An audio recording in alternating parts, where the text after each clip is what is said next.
Halo guys, apa kabar nih kalian? Semoga baik-baik aja ya. Jadi pada video kali ini kita akan bahas alur cerita dari film yang berjudul The Haunted Road 2. Nah, film ini akan bercerita tentang sepasang kekasih yang salah memilih hotel saat mereka berlibur. Yang mana hotel yang akan mereka tempati merupakan salah satu hotel terangker di Malaysia. So, seperti apakah kisahnya? Kita langsung aja ke isi cerita film selengkapnya.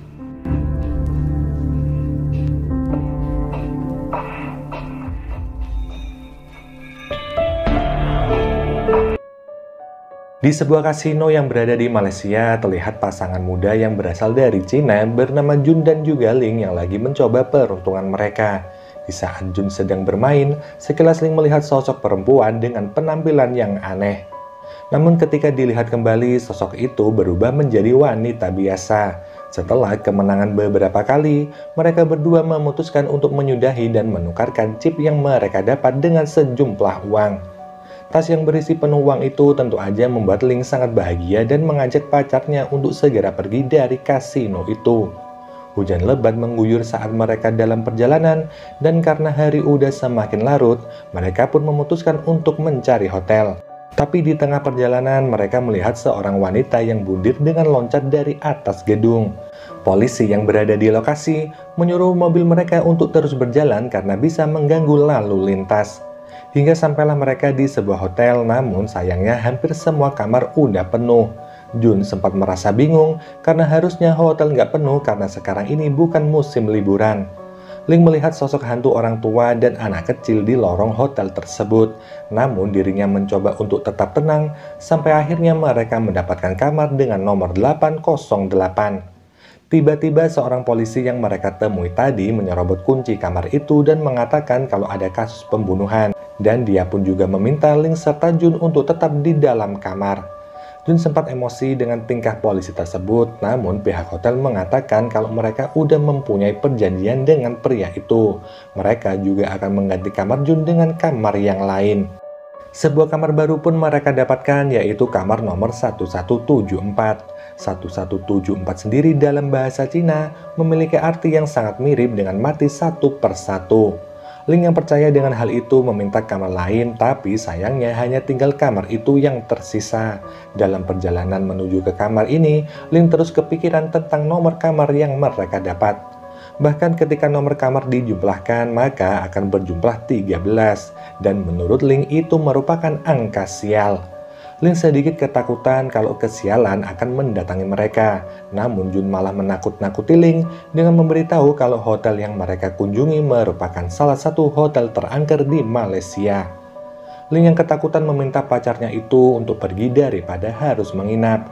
Namun sayangnya Jun gak setuju dengan ide Ling dan dia pun juga meminta untuk bertahan karena di luar sedang hujan lebat.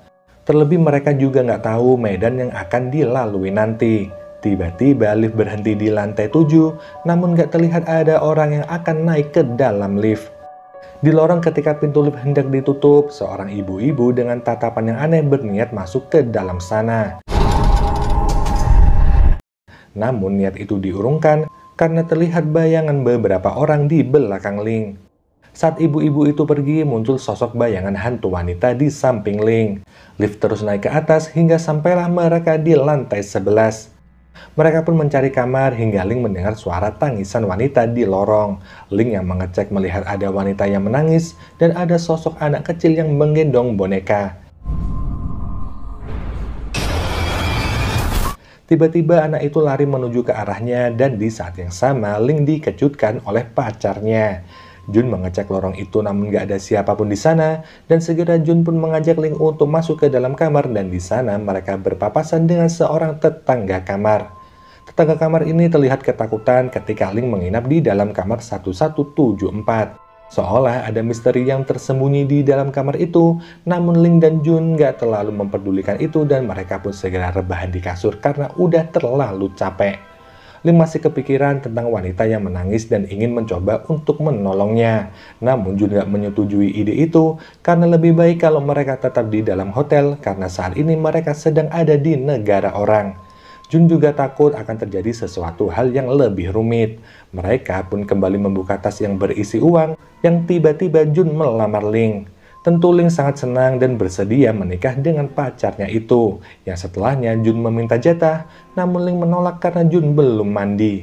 Dengan semangat Jun pun segera mandi, yang mana di saat mandi ini, dia nggak menyadari jika di bawah kakinya udah ada banyak rambut di lantai, yang tentu aja itu bukan rambut milik Jun. Sementara itu, Ling yang tengah berbahagia membuat status di media sosial kalau dirinya telah dilamar oleh Jun. Ketika sedang asik-asiknya ini, tiba-tiba pintu loker samping ranjang terbuka dengan sendirinya. Ling terkejut dengan hal itu dan dia pun menutup pintu loker itu. Hanya aja tiba-tiba televisi menyala sendiri, yang mana Ling pun berusaha mematikan TV itu, namun di sisi lain terlihat sosok perempuan yang berada di belakangnya. Tiba-tiba Jun yang udah selesai mandi mendekap Ling dan tentu aja Ling sangat terkejut. Ling yang ketakutan menunjukkan loker yang terbuka dengan sendirinya, dan dengan tenang Jun ini menutup loker tersebut sembari berharap segera mendapatkan jatah dari Ling. Sayangnya lagi-lagi hal itu belum kesampaian karena telepon milik Jun berbunyi. Jun mengatakan kalau itu dari kantornya dan dia harus segera mengangkatnya. Ling sendiri melihat grup chat dan mendapatkan berita kalau atasannya yang bernama Yue telah meninggal. Ling bersimpati dengan mengucapkan bela sungkawa, namun sebenarnya Ling gak menyukai atasannya itu karena si atasan selalu menggoda pacarnya. Bahkan Yue juga pernah mengirimkan pesan pada Ling untuk pergi dan melihat dirinya yang sedang bermesraan dengan Jun. Malam harinya Ling kembali bermimpi tentang Yue, yang mana waktu itu Ling dan Jun sedang makan berdua di kantor. Kemesraan itu tiba-tiba diganggu oleh Yue, yang mana dia datang dengan pakaian seksi. Yue meminta Jun untuk memperbaiki mesin fotokopi, yang mana Ling tentu nggak senang dengan hal itu, namun dia nggak bisa mengelak karena Yue adalah atasannya. Jun sendiri mencoba untuk menenangkan pacarnya dan memberitahu kalau dirinya nggak pernah tertarik dengan wanita seperti Yue. Hal itu membuat Ling menjadi tenang, namun tiba-tiba perut Jun ini terasa sakit. Ling melihat leher Jun mengeluarkan cairan hitam dan wajahnya berubah menjadi menyeramkan. Ling terbangun dari tidurnya dan mengalami ketindihan, di mana tubuhnya nggak bisa bergerak dan mulutnya juga nggak bisa mengucapkan kata-kata. Muncul suara dari loker dan terlihat sosok anak kecil menggigit tangannya. Di sampingnya ada nenek tua dengan wajah yang menyeramkan, tapi beruntungnya Ling ini berhasil terbangun dari mimpi buruknya itu. Namun sayang Jun gak ada di sampingnya, yang mana Ling pun mencoba keluar kamar dan mencari Jun. Yang setelahnya saat berada di lorong ini, bayangan Ling tertinggal dan gak mengikutinya.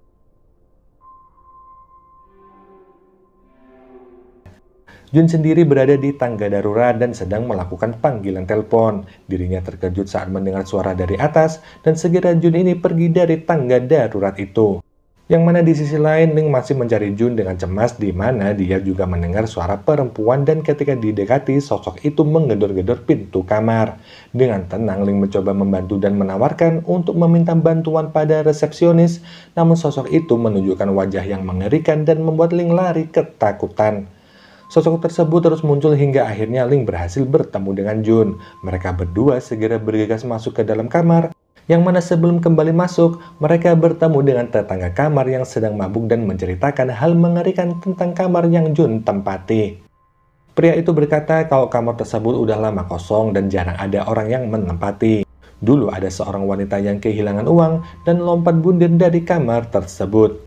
Pria itu juga menyarankan Ling dan Jun untuk segera pergi dari kamar tersebut. Namun belum sempat melanjutkan ceritanya, tiba-tiba pandangan pria itu seolah melihat sesuatu dan membuatnya ketakutan.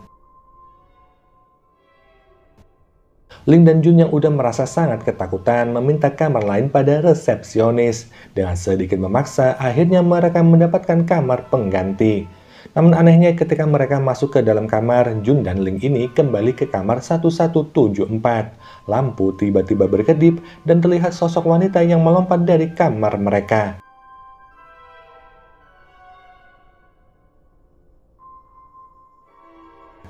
Jun dan Ling yang melihat hal itu panik dan segera berlari ke bawah, dan mereka juga memberitahu polisi yang kebetulan ada di lobi hotel. Sayangnya ketika dicek, gak ditemukan mayat yang jatuh. Pak Cheng meminta Jun dan Ling untuk nggak bercanda dan menyuruh mereka segera kembali ke dalam kamar. Karena udah nggak tahan dengan kengerian hotel itu, akhirnya Jun dan Ling memutuskan untuk pergi malam itu juga.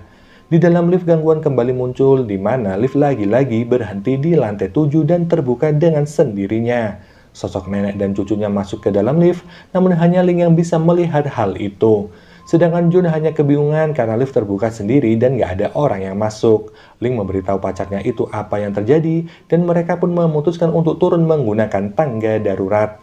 Namun justru mereka malah kembali ke kamar 1174.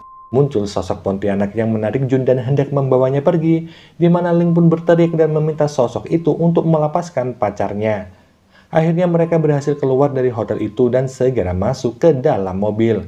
Pak Cheng datang dan mengejar mereka di parkiran, namun sayangnya Jun dan Ling ini berhasil keluar dari hotel tersebut.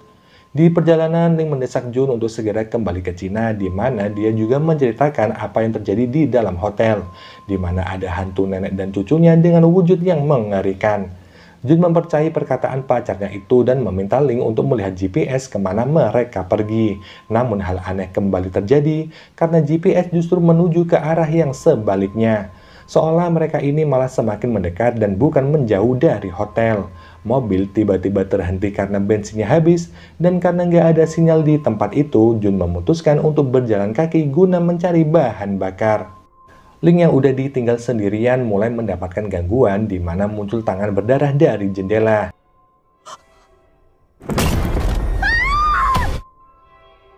Dan ketika ada mobil yang melintas, orang di mobil itu menuju ke arah atas sambil ketakutan dengan apa yang dilihatnya. Pak Cheng datang dan meminta Ling untuk keluar dan lari dari mobil tanpa melihat ke belakang. Yang ternyata di atas mobil ini, Jun udah dimakan sama sosok Pontianak. Pak Cheng segera membawa Ling pergi, di mana di tengah jalan muncul sosok Pontianak yang membawa Jun, dan hal itu membuat Pak Cheng serta Ling mengalami kecelakaan. Hari berikutnya, Ling terbangun di rumah sakit dan dia berteriak kebingungan mencari Jun. Suster terpaksa memberikan obat penenang agar Ling enggak mengamuk. Yang mana saat Ling udah sadar, polisi datang dan memberitahu kalau nggak ada orang yang bernama Jun. Mereka menjelaskan kalau Ling datang sendirian ke Malaysia dan selain itu juga nggak ditemukan tas yang berisi uang. Ling tentu kebingungan dan dia meyakinkan kalau dirinya datang bersama dengan pacarnya dan berhasil menang uang banyak dari kasino. Bahkan dia meyakini kalau semua yang terjadi disebabkan oleh sosok hantu wanita. Mendengar kata hantu ini, polisi justru menganggap Ling mengalami gangguan kejiwaan dan berniat memindahkan Ling ke rumah sakit jiwa. Ling meminta polisi untuk mengecek hotel di mana dia menginap, yaitu hotel di Impeller. Siang harinya, Ling berjalan keluar dari rumah sakit dan menemui Pak Cheng. Yang anehnya, meski kecelakaan bersama, Pak Cheng ini sama sekali nggak terluka. Ling mencoba menanyakan apa niat dari Pak Cheng karena dia nggak membantu menjelaskan pada teman polisinya tentang keberadaan Jun. Ling juga menuduh kalau semua setan dan teror hantu yang mereka alami adalah karena Pak Cheng. Pak Cheng sendiri mencoba menenangkan Ling dan mengatakan kalau dirinya hanya berniat untuk membantu. Pak Cheng meminta Ling untuk pergi dari rumah sakit secepatnya, namun sayangnya Ling nggak mempercayai perkataan Pak Cheng dan kembali masuk ke dalam. Pak Cheng yang terus mendesak Ling pun terhenti ketika ada suster aneh yang mengamatinya dari lantai atas.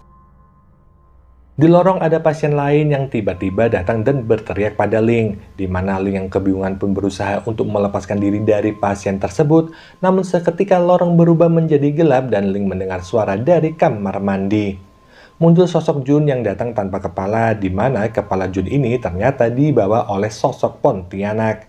Pontianak itu melempar kepala Jun ke arah Ling, dan seketika Ling pun terbangun. Muncul Pak Cheng yang menyuruhnya untuk segera pergi dari rumah sakit itu, di mana Ling pun terbangun kembali dan hari udah malam. Rumah sakit terlihat sepi dan Ling mencoba untuk kabur saat itu juga, namun belum sempat keluar ibu Ling muncul bersama suster.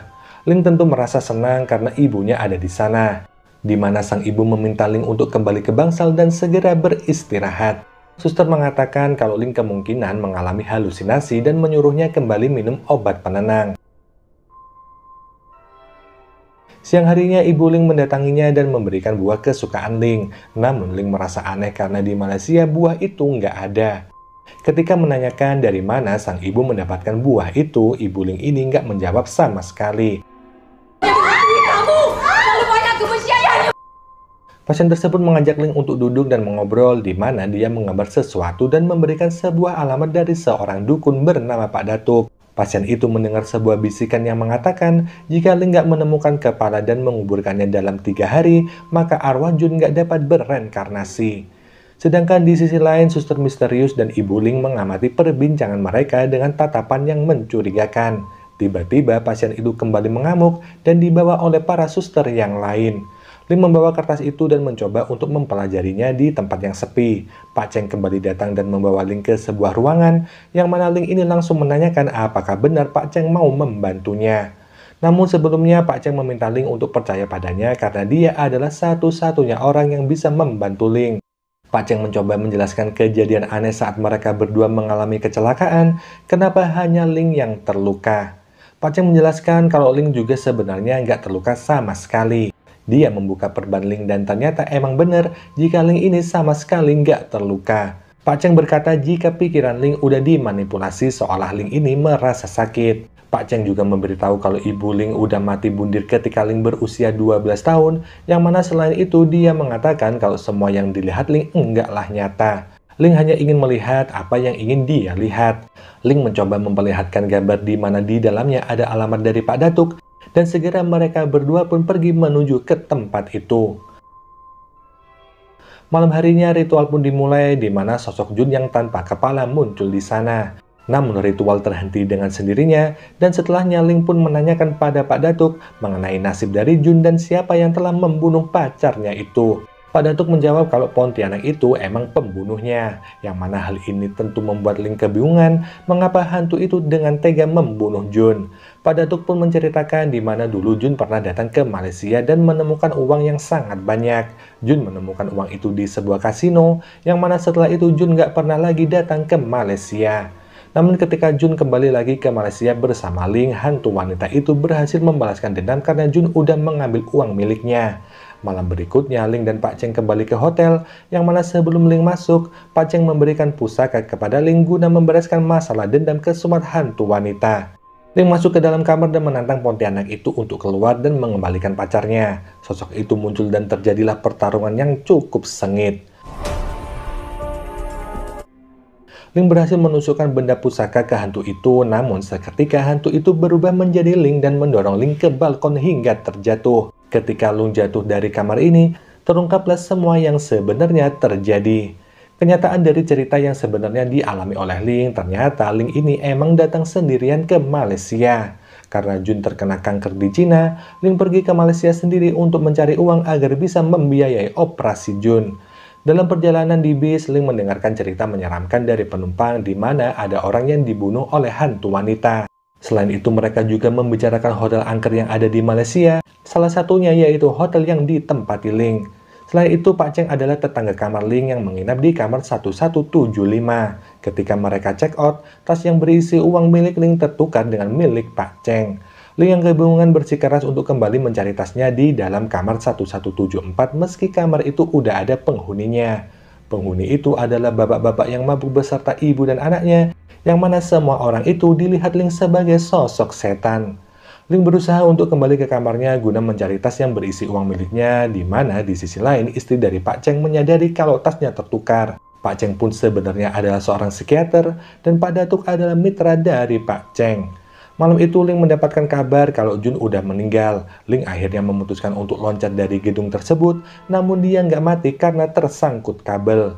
Yang setelahnya kejiwaan Ling menjadi terganggu, di mana pasien yang mengamuk itu ternyata adalah seorang dokter.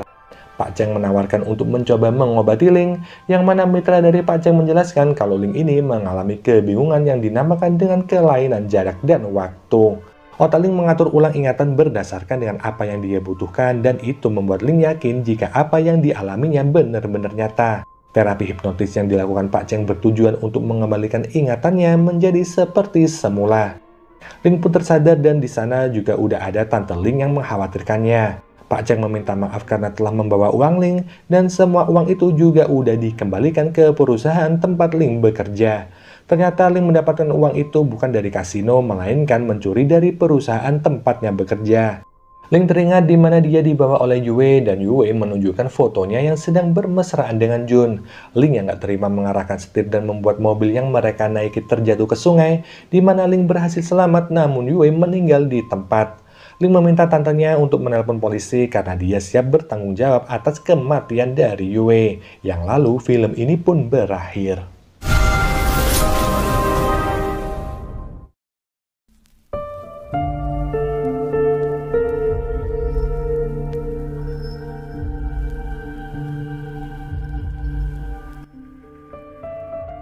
Oh guys, jadi sayang banget ya, ternyata apa yang udah kita lihat selama ini cuma delusi dari Link. Padahal untuk suasana horor dan jalan cerita dari film ini udah bagus.